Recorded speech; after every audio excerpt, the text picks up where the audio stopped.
গল্পের নাম প্রেম পায়রা। লেখনীতে অজান্তা ওহি ছদ্মনাম পর্ব 15। লম্বা একটা শ্বাস নিয়ে নিজেকে ধাতস্থ করলো তিতি। চায়ের কাপটা দু হাতে শক্ত করে ধরে ভিতরে ঢুকলো। সম্পদ পুরো বিছানা জুড়ে শুয়ে আছে। হাত পা ছড়িয়ে ছিটিয়ে রেখেছে, মাথার নিচের বালিশ সরে গেছে, গায়ের কম্বল খসে পড়ছে, ডান পাটা শুধু কম্বল ঢাকা। তিতি চায়ের কাপটা টেবিলে নামিয়ে রাখলো। আড়ষ্ট ভঙ্গিতে বিছানার কাছাকাছি গিয়ে দাঁড়াতে চমকে গেল। সম্পদের গায়ের ব্ল্যাক টি শার্টে অনেকখানি উপরে উঠে গেছে, যার দরুন ফর্সা পেটের প্রায় পুরোটাই উন্মুক্ত। এতদিন একত্রে থেকেও সে আজ অবধি সম্পদকে খালি গায়ে দেখেনি। প্রতিবার শাওয়ার শেষে গায়ে কিছু না কিছু পরে বের হতো। তিতি ধপ করে সম্পদের মাথার কাছে বসে পড়ল। বালিশটা হাতে নিয়ে সম্পদের মাথার নিচে দিতে গিয়ে থেমে গেল। সম্পদকে ডেকে দিতে হবে, না হলে তার এত যত্ন করে বানানো স্পেশাল চাটা ঠান্ডা হয়ে যাবে।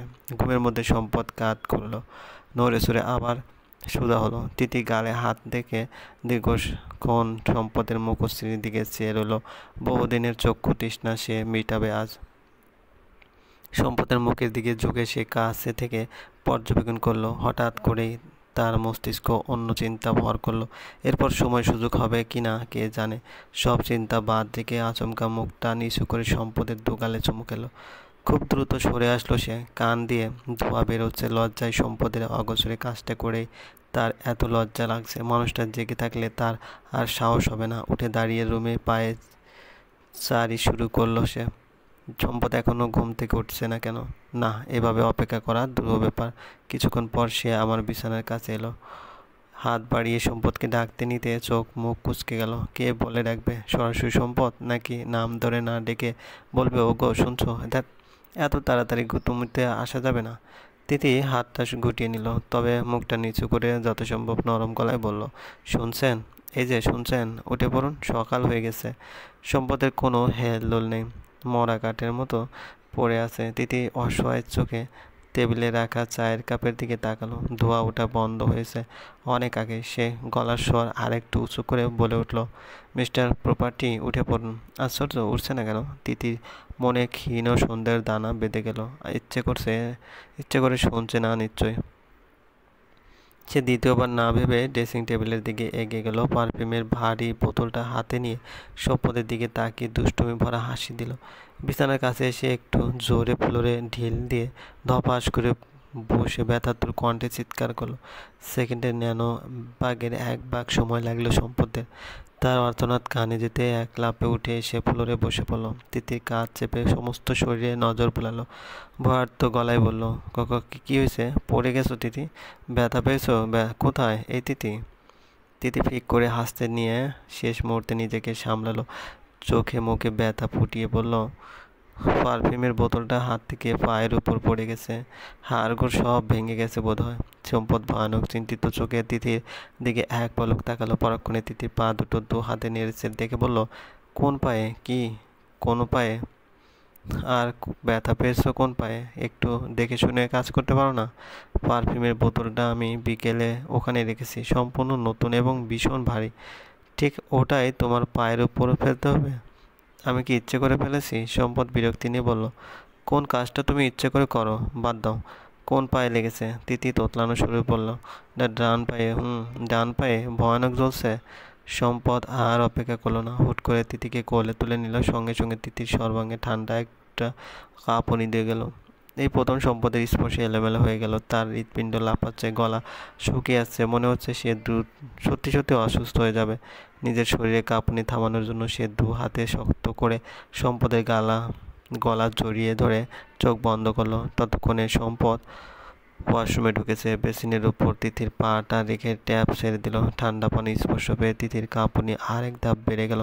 হাত দুটো শক্ত করে সম্পদের বুকে মাথা চেপে রাখলো। জড়ানো গলায় বলল, পানি? আমি পানি খাবো। সম্পদ চিন্তিত কণ্ঠে বলল, কি বলছো? কি খাবে? পানি? ওকে, আর একটু অপেক্ষা করো, পাটা আর একটু ভিজিয়ে নি। তিতি ধপ করে চোখ খুলল। সম্পদের মুখের দিকে ঝাপসা চোখে তাকালো। তার দৃষ্টি অন্যরকম হয়ে আছে। এই মানুষটা তার সামান্য একটু ব্যথায় পাগল হয়ে যায়। তার একটু কষ্ট হলে নিজে কেমন আগোছালো হয়ে যায়। তার প্রতিটি বিপদে আগলে রাখে। অথচ এমন একটা মানুষের থেকে সে এতদিন দূরে থেকেছে। তাকে কতটা কষ্ট দিয়েছে ভাবতে তার নিজের উপর রাগ লাগলো। মাথাটা এলিয়ে আবার সে সম্পদের বুকে রাখলো। ক্রমেই ভিজে ওঠা চোখ দুটো বন্ধ করে ক্ষীণ স্বরে বলল, পায়ে আর ব্যথা নেই, ঠিক হয়ে গেছে। সম্পদ কনফার্ম হওয়ার জন্য আবার জিজ্ঞেস করলো, সত্যি বলছো তো? ব্যথা নেই শিওর? হুম। পুনরায় ট্যাপটা বন্ধ করে সম্পদ রুমে আসলো, তিথিকে বিছানায় শুয়ে দিয়ে গ্লাসে পানি ঢাললো। এগিয়ে এসে গ্লাসটা তিথির দিকে বাড়িয়ে দিল। তিথি খাটে হেলান দিয়ে বসে পানির গ্লাস হাতে নিল, এক চুমুক দিয়ে হাতে গ্লাস ধরে রাখলো। সম্পদের দিকে চোখ পড়তে দেখলো ড্রেসিং টেবিলের ড্রয়ারে কিছু খুঁজে যাচ্ছে। তিথি কৌতূহল নিয়ে প্রশ্ন করলো, কিছু খুঁজছেন? কি লাগবে? সম্পদ মাথা ঘুরিয়ে তিথির দিকে তাকালো, তার চোখ মুখ চিন্তা ক্লিষ্ট। ঝটপট বলল,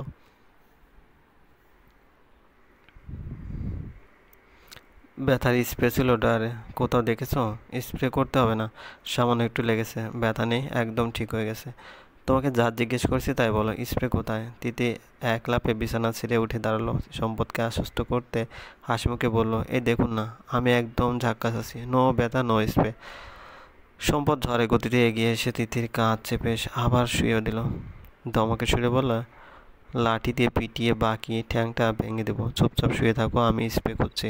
তিথি মুখ গোমড়া করে শুয়ে রইল। নিজের গালে নিজের চর বসাতে ইচ্ছে করছে।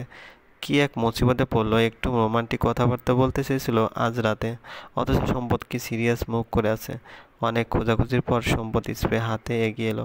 তিথির মুখের দিকে এক পলক চেয়ে ডান পাটা হাতে তুলে নিল, পায়ের চারপাশে স্প্রে করে গোড়ালি ধরে একটু এদিক ওদিক করে বলল, ব্যথা পাও? তিথি ঘন ঘন মাথা নেড়ে বলল, একদম না, একটুও ব্যথা নেই। এখন বুঝতে পারছো না? মাঝরাতে পায়ের ব্যথায় ঘুমাতে দিবে না।